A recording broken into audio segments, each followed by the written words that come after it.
ধ্যান এক সুশীল সমাজের ভিত্তি। যে মানুষ ধ্যান করে না সে নিজের মনকে নিয়ন্ত্রণ করতে পারে না। মনকে নিয়ন্ত্রণ না করতে পারলে মানুষের লোভ, স্বার্থপরতা, রাগ এসবই তাকে প্রভাবিত করে এবং সে ভুল পথে চলতে থাকে। কিন্তু যে ব্যক্তি ধ্যান চর্চা করে সে নিজের মনকে নিয়ন্ত্রণ করতে পারে, কোনটি সঠিক তা বুঝে সঠিক পথই বেছে নেয়। যদি সমগ্র সমাজ ধ্যান জানে, যদি সবাই নিজের নৈতিকতা উন্নত করে, তবে সমাজ স্বাভাবিকভাবেই অসমতা কমে যাবে। সৌভাগ্য সম্পন্ন গরিব মানুষ উন্নতি করতে পারবে, নৈতিকতা সম্পন্ন ধনী মানুষরা গরিবদের সাহায্য করবে। এভাবে সমাজ খুব সুন্দর হয়ে উঠবে।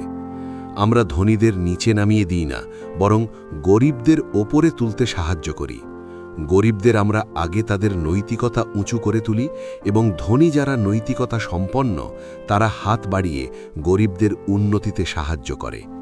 এমন একটি সমাজ সত্যিই সুন্দর, যেখানে ন্যায়সঙ্গত আইন রয়েছে, পাশাপাশি মানবিক, কোমল, নমনীয় নীতি রয়েছে, যাতে মানুষ একে অপরকে সাহায্য করার সুযোগ পায়।